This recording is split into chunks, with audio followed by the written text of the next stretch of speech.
श्री स्वामी समर्थ जय जय स्वामी समर्थ. श्री स्वामी समर्थ जय जय स्वामी समर्थ. स्वामींच्या तुम्ही अनेक लीला तर ऐकल्याच असतील. आज आपण स्वामी समर्थ आपल्या परमभक्तांची सर्व प्रकारे कशी काळजी घ्यायची ते आपण या कथेतून पाहणार आहोत. त्यांच्या मनोकामना पूर्ण करायचे. गावात नरसप्पा नावाचा एक सुतार होता. स्वामींच्या दर्शनाला तो रोज यायचा. येताना आवर्जून फुले घेऊन यायचा. स्वामींच्या चरणावर फुले अर्पण करून स्वामींना तो साष्टांग नमस्कार घालायचा. थोडा वेळ बाजूला उभा राहून स्वामींची मूर्ती आपल्या डोळ्यात तो साठवायचा आणि स्वामींनी त्याच्याकडे पाहून आशीर्वाद दिला की हळूच आनंदाने कामाला निघून जायचा. असा त्याचा रोजचा कार्यक्रम चालू होता.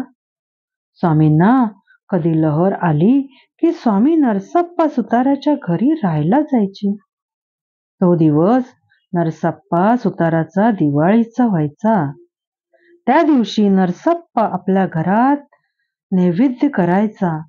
स्वामींची पाद्यपूजा करायचा. स्वामींना नैवेद्य अर्पण करून आपण नंतर जेवायचा. स्वामींची स्वारी नरसप्पाच्या घरी अशीच एकदा गेली होती आणि त्या दिवशी काय झाले तर नरसप्पाची म्हैस व्यायली आणि रेडकू झाले. जन्मक्षणीच ते तडफडून मेले रेडकू. खरे तर नरसप्पाची ही म्हैस मरणावंतच होती. आजपर्यंत हे 4-5 वेळेला घडले होते. म्हैस व्यायची आणि जन्मलेले रेडकू ताबडतोब गतप्राण व्हायचे. परंतु नरसप्पाने कधीच स्वामींना आपली ही व्यथा सांगितली नव्हती. स्वामी असतानाच म्हैस व्यायली आणि जन्मलेल्या रेडकाने तडफडत तडफडत डोळे पांढरे केले. म्हणून नरसप्पाने हे सारे स्वामींना सांगितले. नरसप्पाच्या डोळ्यात दुःखाश्रू वाहत होते. तो म्हणाला, स्वामी, तुम्ही असतानाच म्हैस व्यायली तेव्हा मला वाटले ते रेडकू तरी जगेल. स्वामी गोठ्यात गेले. त्यांनी रेडकाच्या अंगावर नुसता हात ठेवला. रेडकू ताडकन 4 पायांवर उभे राहिले. म्हैस हे व्याकुळ डोळ्याने बघत होती. आपले रेडकू जिवंत झाले हे म्हशीला कळले. ती स्वामींच्या जवळ गेली. स्वामींभोवती प्रदक्षिणा घातली आणि म्हशीने आपले पुढचे 2 पाय खाली वाकवून स्वामींना वंदन केले. स्वामींनी म्हशीच्या मस्तकावर हात ठेवला.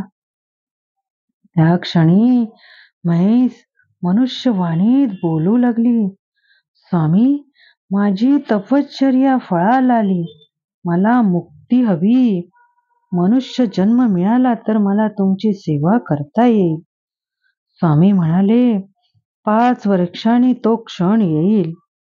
आजपासून तू रोज संध्याकाळी माझ्याजवळ ये. लोटाभर दूध दे, म्हणजे मला तुझी भक्ती पावली असे समजेन. नरसप्पा हे पाहून हर्षभरित झाला. स्वामींची कृपा झाली. पशु स्वामींचा भक्त आहे ही बातमी अक्कलकोटभर पसरली आणि सुताराच्या दरवाजासमोर गर्दी जमू लागली. नरसप्पा सुताराची स्वामी भक्ती किती उत्कट आणि विलक्षण आहे याची प्रचिती लोकांनी प्रत्यक्ष अनुभवली होती. केवळ रेडकू जिवंत झाले नाही तर म्हशीसारखा पशु मनुष्यवाणीत बोलू लागला आणि स्वामींनी म्हशीवर सुद्धा कृपा केली.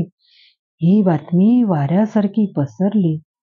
रोज सायंकाळी म्हैस महाराजांकडे येते आणि दूध देऊन जाते.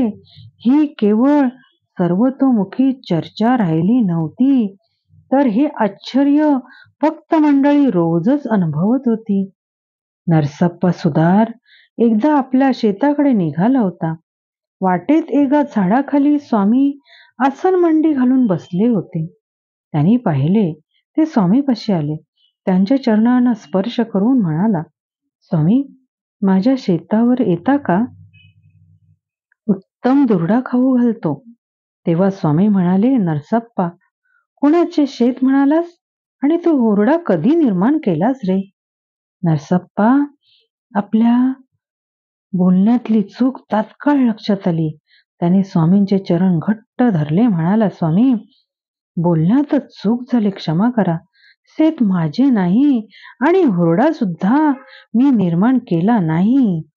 शेत आपलेच आहे आणि आपली कृपा झाली म्हणूनच हुरडा निर्माण झाला. आपण निर्माण केलेला हुरडा खायला आपण या.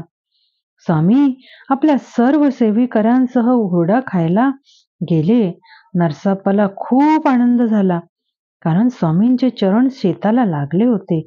नरसप्पाचे दृश्य केले तर स्वामींना खायला हुरडा सुद्धा आणले. महाराजांनी प्रेमाने ऊस खाल्ला आणि ऊसाची काडीपेटी पण जमिनीत पुरून ठेवली. स्वामी प्रसन्न झाले होते. नरसप्पाच्या कुंडलीत जणू कृपाच केली होती. स्वामींनी 2 कांडे जमिनीत पेरली होती. काही दिवस गेले आणि नरसप्पाचे शेत उसाने बहरून आले. नरसप्पाच्या घरात सुखद सुख दरवळून आले. श्री दत्त तारी स्वामींची कृपा झाली की सुखाला कशी भरती येते ह्याचे नरसप्पा हे उत्तम उदाहरण झाले होते. नरसप्पाची स्वामी भक्ती प्रत्येक क्षणी वाढतच होती. जणू तुला स्वामींचे वेडच लागले होते. माझ्या प्राणप्रिय स्वामी भक्तांनो, तुम्हाला एक सत्य सांगते की मानवी आयुष्यातला सर्वात बलाढ्य शत्रू म्हणजे अजिंक्य अहंकार. त्या बलाढ्य शत्रूचा जोपर्यंत आपण पराभव करू शकत नाही तोपर्यंत करीत असलेली साधना फळाला येत नाही. कारण हा अहंकार माणसाचे आयुष्य काळेभोर करून टाकतो. म्हणून तुम्हाला मी कळकळीने सांगते की ह्या अहंकाराचे आपल्या देहातून प्रथम उच्चाटन करा. याचे कारण नामस्मरणात हा अहंकार अडचणी निर्माण करतो. त्यासाठी काय करावे तर भगवंताला आपल्या जगत असलेल्या आयुष्याचे प्रमुख करावे आणि त्याचे आज्ञेत प्रत्येक श्वास घ्यावा.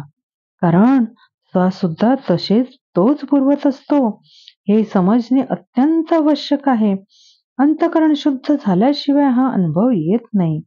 नामच अंतःकरण शुद्ध करते, म्हणून अखंडपणे नामातच गर्क राहावे. तसे पाहिले तर बासरी पोकळ लाकडाची असते, परंतु त्यात प्राण भरली, फुंकर मारली की त्याच पोकळ नळीतून अमर संगीत निर्माण होते. त्याप्रमाणे आपल्या अंतःकरणात नामाची प्राण भरली, फुंकर मारली की संपूर्ण अस्तित्वाचे प्रार्थनेत रूपांतर होते. हे कधी विसरू नका. प्राण भरले नाम अंतःकरणात सदैव राहणे साधकाला आवश्यक आहे. आणि आता आपण स्वामींचा कृपातारक मंत्र म्हणूया. निशंक होई रे मना, निर्भय होई रे मना, प्रचंड स्वामीबळ पाठीशी नित्य आहे रे मना. अतर्क्य अवधूत हे स्मरणगामी, अशक्य ही शक्य करतील स्वामी, अशक्य ही शक्य करतील स्वामी. थँक्यू.